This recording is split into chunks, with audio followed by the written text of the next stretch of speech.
Photo by Joe Robbins, Getty Images. The NFL Combine attracts a lot of attention from wannabe general managers, diehard fans, and well, people like us at Kick in the Crotch Weekly. Now that it's over, we can sort through the data and see what makes sense and what does not. We'll look at two prospects that look like a viable option for the Detroit Lions at pick 8. There used to be a folder in our desk of newspaper clippings from the Detroit News with more than a decade's worth of Detroit Lions draft summaries in it. The digital age, though, has rendered that sort of file pretty useless. You can look up where your favorite athlete loves to eat now. Under all of the pomp and circumstance of the Combine, are the stories of real people trying to get real jobs via one of the most difficult job interview processes ever invented. It is not all running, drills, and lifting weights. The athletes are tested, forced to go through interviews with their future employers, and poked and prodded in medical facilities, too. The Detroit Lions' needs are not done being addressed outside of the draft, namely, free agency has not started, so we don't know what glaring holes might still be left on the roster. The huge needs as of right this second appear to be at tight end, defensive end, edge rusher, guard, and cornerback. Free agency and the new NFL year don't start until 4 p.m., March 13th. Next, two players the Lions need to consider. Page 2. Photo by Mark Brown, Getty Images. Brian Burns, edge rusher, Florida Street, 6'5", 249, 4.53. Burns is a prospect that helped himself a lot at the Combine.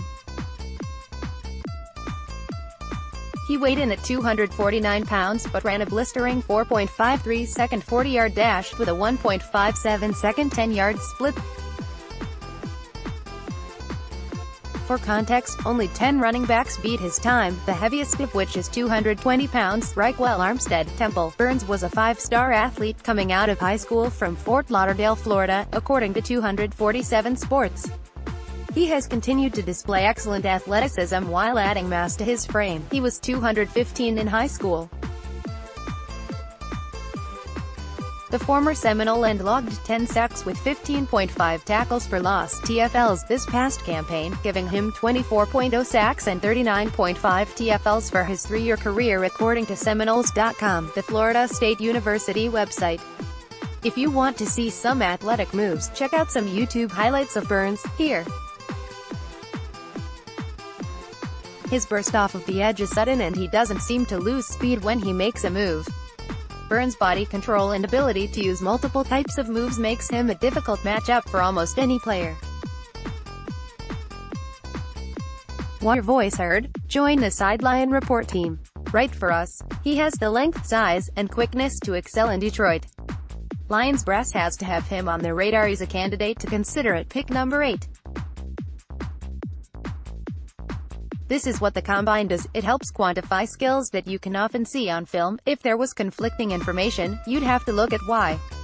Burns is ranked as a late first, early second-round pick by NFL Draft Scout, currently.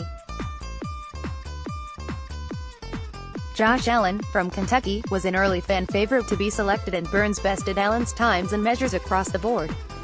Allen and Burns are similar types of players in terms of position, size, speed, and pass rush ability, which the Detroit Lions sorely need. Burns' measurable skills, a 36-inch vertical jump, a 10-foot, 9-inch broad jump, and a 3-cone time of 7.01 seconds, has proven that his college production numbers were earned and not a product of a system. His Combine numbers are comparable to last year's number 16 pick, Tremaine Edmonds, whose size and speed are very close to Burns' numbers from NFL Draft Scout. Next, two players the Lions need to consider. Page 3. Photo by Ray Del Rio, Getty Images. Rashawn Gary, defensive line, Michigan, 6'4", 277, 4.58. Let me preface this review by saying that Kick in the Crotch Weekly was raised near Ann Arbor, Michigan. With that knowledge out there, we don't hide it. Let me say that if Bob Quinn, Detroit Lions general manager, drafted Gary with the 8th overall pick, I would not be sad. Rashawn Gary has Pro Bowl talent and sometimes reminds me of a slightly smaller Ndamukong Suh. Rashawn Gary has been in the conversation prior to the combine, but many felt disillusioned by what they deemed poor production compared to his status coming out of high school. More from Sideline Reports. Since our first time of seeing Gary wreck an opposing lineman during the Under Armour High School All-America game, we have come to appreciate his blend of strength, size, speed, and raw physical talent. The anchor of the Michigan defense for the past 2 years, Gary has 24.0 career TFLs and 10.5 sacks in 3 years, while missing 4 games this past season. His production isn't huge, but it is respectable. The numbers came from the University of Michigan sports website. Gary was the top player in the country when he left Paramus Catholic in Paramus, New Jersey in 2015. Rashawn has some similarities to current Lions end, Deshaun Hand. Hand did not have monster production in college, despite being a 5-star prospect. Hand has since been a steal for the Detroit Lions, albeit as a 4th-round pick. Perhaps Gary will enjoy the same kind of rebirth. While Gary does not have the elite bent that teams covet as a pass rusher, he has very good athleticism and compares favorably to last year's number 5 overall pick Bradley Chubb, from North Carolina State. Chubb dropped slightly due to the war over quarterbacks and Saquon Barkley. Chubb's college career numbers are better. His career was a year longer, but the only test he beat Gary's numbers in was the broad jump, where he exceeded him by 1 inch, according to NFL Draft Scout. Otherwise, the former Wolverine beat the former Wolfpack star in every measure. Predictions about Gary's draft status have him drafted all over the place, but the now healthy Gary showed his skills while in Indianapolis. His production numbers aren't huge, but he has made a lot of plays by taking on double teams while teammates then received single-man blocking, like teammate Chase Winovich. The numbers in his play show that he has the skills of a high draft pick.